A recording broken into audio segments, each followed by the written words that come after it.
Howdy y'all, welcome back to Eye of the Beholder, where we review all Dungeons & Dragons miniatures created by Wizards of the Coast and WizKids from 2003 through 2023.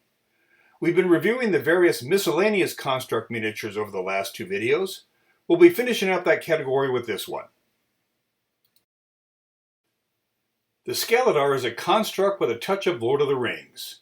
First appearing in 1991's The Ruins of Undermountain, Scaladars are constructed by the Archmage Trobriand to guard his domain. Resembling giant scorpions, it attacks as a scorpion would, with the added ability to discharge lightning from its tail. Fun fact, Scaladars can be controlled with a magical ring. Anyone possessing one can command any Scaladar within 100 feet. One ring to control them all indeed. We get our only Scaladar in 2019's Waterdeep Dungeon of the Mad Mage set.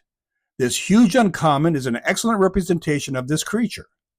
The uniform metallic color of the body does a great job of showing off the mechanics. Note the ball joints on each leg as well as how the tail is segmented. And of course, we have the translucent blue of electricity sparking out of the tail tip. All in all, a solid start. Score: Paint 18, Pose 21, Playability 15, Pizzazz 23, for a score of 77.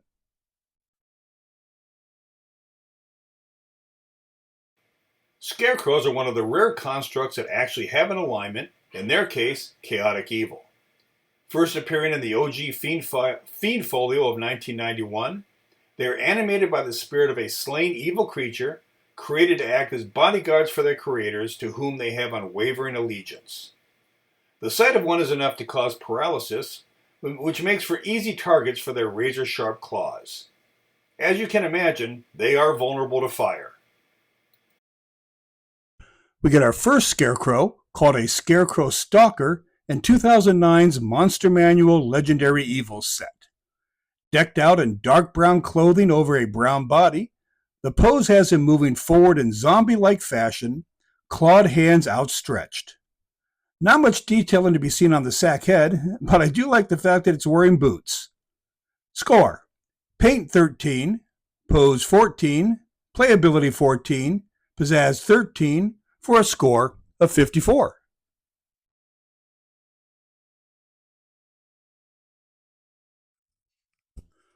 Seven years later, we get WizKids' version of a Scarecrow in 2016's Storm King's Thunder set.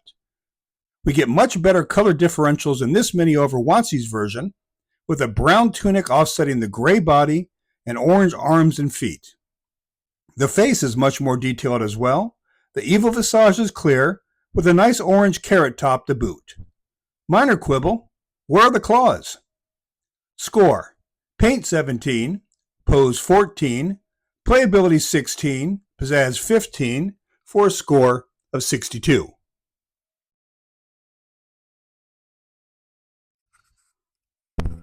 Five years later, we get this unusual Scarecrow in 2021's The Wild Beyond the Witchlight set. Meet Clapperclaw, a named NPC of said adventure. Smaller than your typical Scarecrow, his two-tone black-brown color scheme is nothing special, nor is the pose. Really, the only thing exceptional about this mini is that its head can be swapped from a gourd to the skull of a deer. Kinda cool, I suppose. Score: Paint 13, Pose 14, Playability 12, Pizzazz 16, for a score of 55.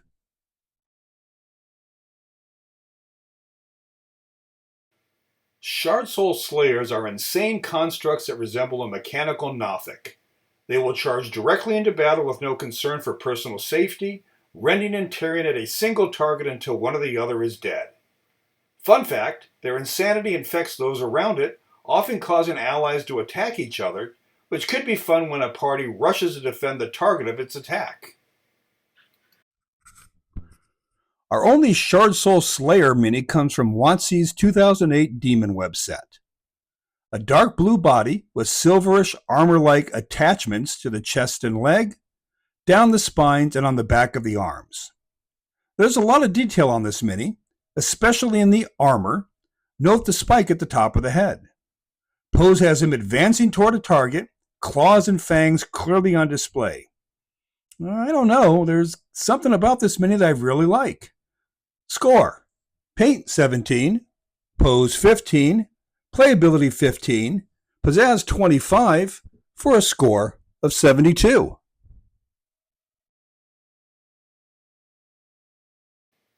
Occasionally, cast spells gain a form of sentience, often due to unpredictable magical reactions from ancient arcane areas or even otherworldly sources. Called living spells, they first appeared in 2004's Monster Manual 3. They are terribly unpredictable.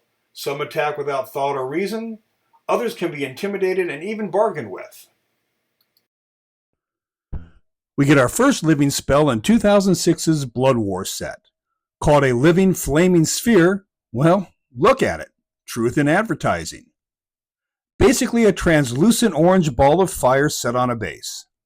Pretty decent fire detailing, but other than that, not much to say about this one paint or pose-wise. Playability is decent, as it can be used as advertised or as a spell effect cast by a PC or NPC mage. Score: Paint 13, Pose 12, Playability 15, Pizzazz 12, for a score of 52.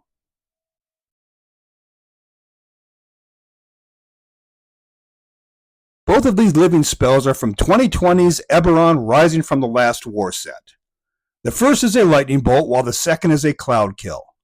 Both are posed as emanating from a rock pile, the bolt in translucent blue, while the cloud has a sickly translucent green. Both minis are really cool. I like the bolt slightly better due to its snake-like appearance ending in a dragon-like head, but the cloud is cool too, billowing out from his lair. Score: Paint 20, Pose 20 for the cloud, 23 for the bolt, Playability 18, Pizzazz 23 cloud, 25 bolt, for scores of 81/86.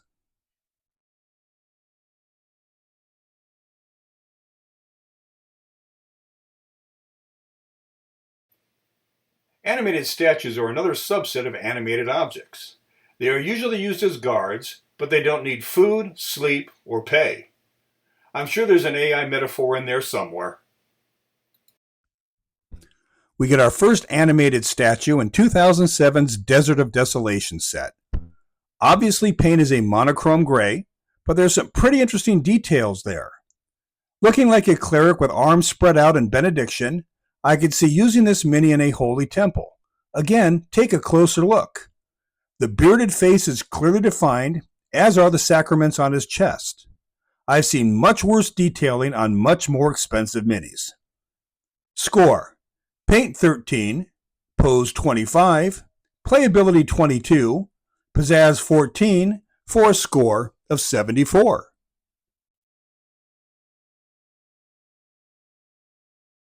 Our second animated statue comes from 2018's Guildmaster's Guide to Ravnica set. Called an Ozhoff Basilica statue, it's carved to resemble a gargoyle perched on a pillar. Fun fact, gargoyles are not statues, they're elementals. While I like how it's posed on a rock pillar, this is what I was talking about with the earlier mini. Detail in here is middling at best.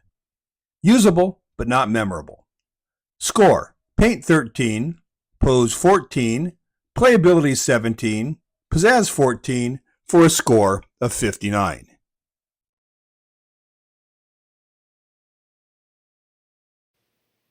Steel predators are arguably a party's worst nightmare.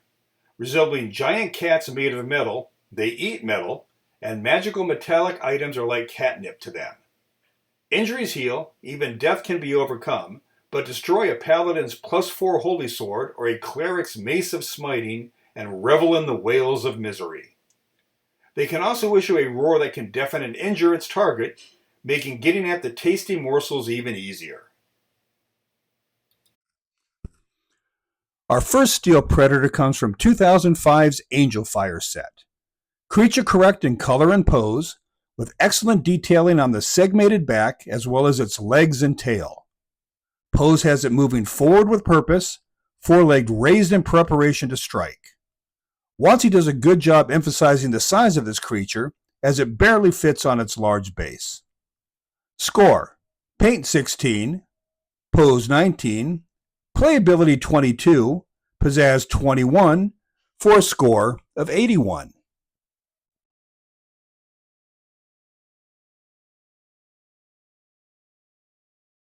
And then there's the WizKids version. From 2019's Volos and Mordenkainen's Foes set, it's just sad, especially in comparison to the WotC version.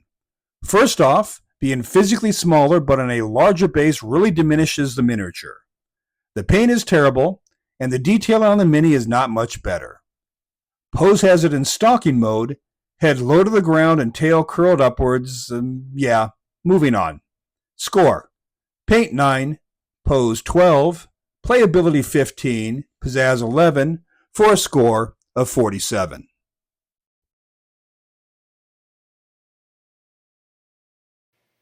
Now here's a nightmare come to life. Meet the Tomb Tapper. 15 feet tall, claws that can tunnel through solid rock, and a maw big enough to swallow a person whole in its belly. Like the Horda, if you know, you know, they can move through solid rock easily, often attacking directly out of a rock face. Obsessed with magic items, they will attack to obtain the parties by claw, by their 10-foot long hammer, or by just hurling themselves atop a PC and swallowing him whole. We get our only Tomb Tapper mini in 2020's Icewind Dale Rime of the Frost Maiden set. This huge mini is a solid representation with its stone gray body, silvery hammer, and red maw outlined in teeth on the belly. Pose has it striding forward while holding his hammer in two hands. A little TLC was required to straighten that out. About to land a crushing blow on an opponent. If your PCs do a lot of adventuring underground, what an excellent wandering monster encounter a Tomb Tapper would make. Score: paint 18, pose 24, playability 17, pizzazz 20, for a score of 79.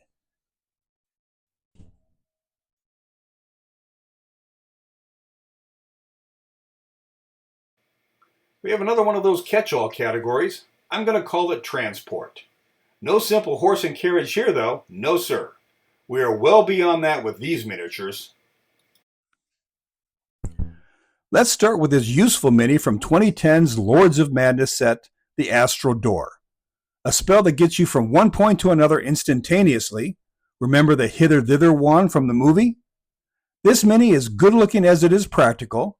The purple-white door frame is perfect, and the translucent doorway, gradually going clear to the middle, is also perfect. Really, you'll want at least two of these. Score: paint 25, pose 15, playability 23, pizzazz 20, for a score of 83.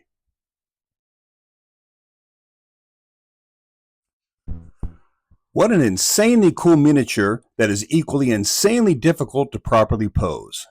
This Goblin Battle Wagon is the pre-ultimate mini from 2021's Snowbound set. The Battle Wagon by itself is a work of art. Two-tone brown for the wood, a darker brown for the canvas drapes, and white teeth mounted along the bottom of the drover's stand to hinder attack from below. But of course, the standout is the pair of polar bears used to pull the wagon. The mammoth tusks are a great touch as well. If it didn't take me forever to make it just look this good, it would easily get 100. But as is, the score is paint 25, pose 25, playability 15, pizzazz 25, for a score of 90.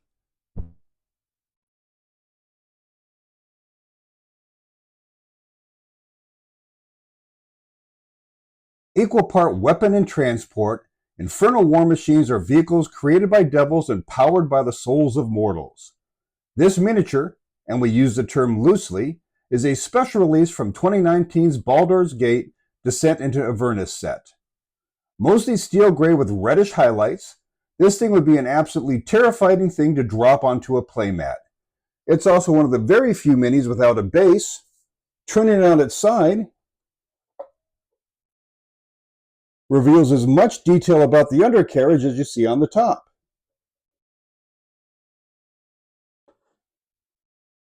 Finally, the front is removable, allowing it to disgorge a couple medium-sized devils for the party to play with in case the IWM isn't enough. Score: Paint 23, Pose 25, Playability 15, Pizzazz 25, for a score of 88.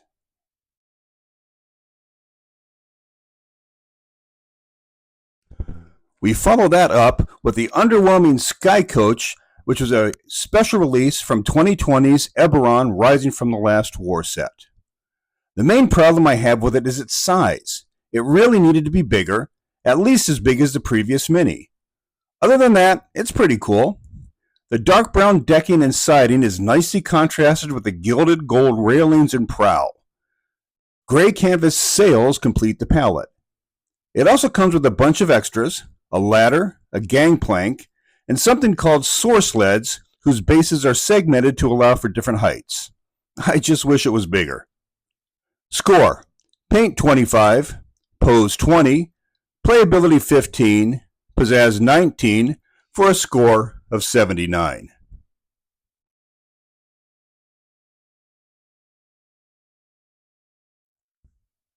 Our final transportation mini is the Swamp Gas Balloon, which is a premium mini from 2021's The Wild Beyond the Witchlight set. And while I lamented the size of the Sky Coach, this balloon is much bigger than I thought it would be. Colors are just a variety of browns, but the detailing on it is incredible. Note the weaving on the wicker basket, as well as the stitching on the balloon itself. I do wish it was on a higher stand, but I'm guessing stability issues ruled that out. Score: Paint 23, Pose 18, Playability 14, Pizzazz 20, for a score of 75.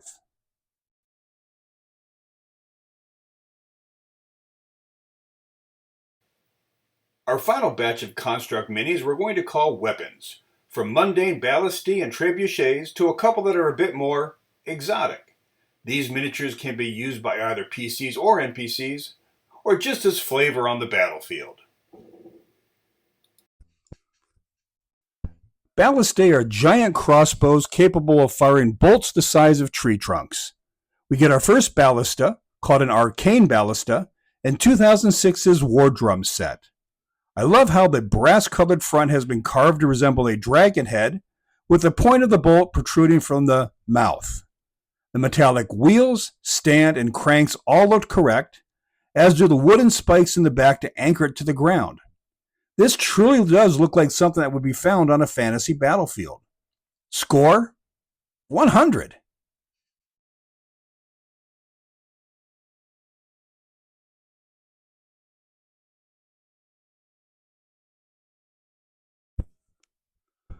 WizKids gives us a ballista in their inaugural Tyranny of Dragons set of 2014, and while it's a pretty decent mini, it pales in comparison to the previous version. Dark brown for the wooden parts with iron banding on the shielded front looks right, as does the rear crank assembly, but how come there's no bolt in it? Lastly, it's a rare, which hurts playability. Should have been an uncommon at best. Score: Paint 14, Pose 14, Playability 18, Pizzazz 16, for a score of 62.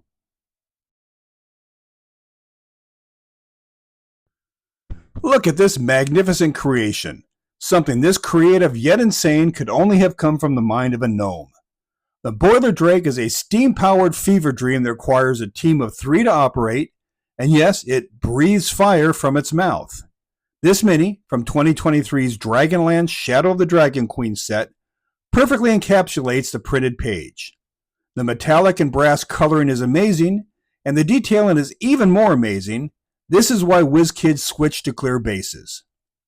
Don't know how playable it is, but man is it cool, and as a DM, I'll figure out a way. Score: Paint 25, Pose 25, Playability 20, Pizzazz 25, for a score of 95.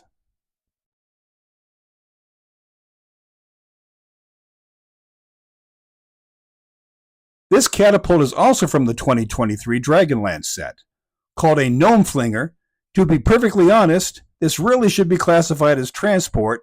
If you read the Dragonlance sagas, you know. Pretty basic coloring, brown for the wood, brass fixtures, and a lighter brown for the bucket. Pose, well, it's a catapult, so that's what it looks like. Score: Paint 18, Pose 15, Playability 21, Pizzazz 16, for a score of 70.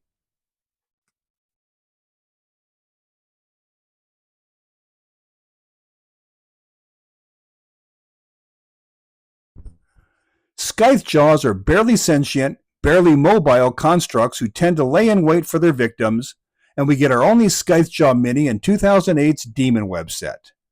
Not much to see here, just a monochrome gunmetal gray with its jaws spread wide like a clockwork Venus flytrap. Playability is based on how amenable the DM is to a lurker, but I can see using this construct as a wandering counter or as a guard to a treasure. Score: Paint 11, Pose 13, Playability 13, Pizzazz 10, for a score of 47.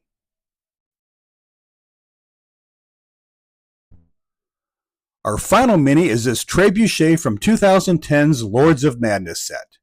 By using counterweights versus torsion, a trebuchet can throw a missile much further than your standard catapult. We see this weapon just prior to launch, with the counterweight raised and the sling holding a boulder scraping the ground. Again, a very practical mini to have for battlefield and siege encounters, perhaps as a target for the party to take out before it brings down the walls. Score: Paint 23, Pose 25, Playability 22, Pizzazz 24, for a score of 94.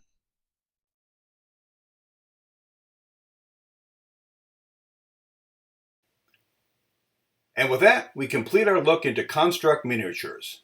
For our next set of videos, I'm thinking of a particular playlist, heavy on earth, wind, and fire, with a side of air supply.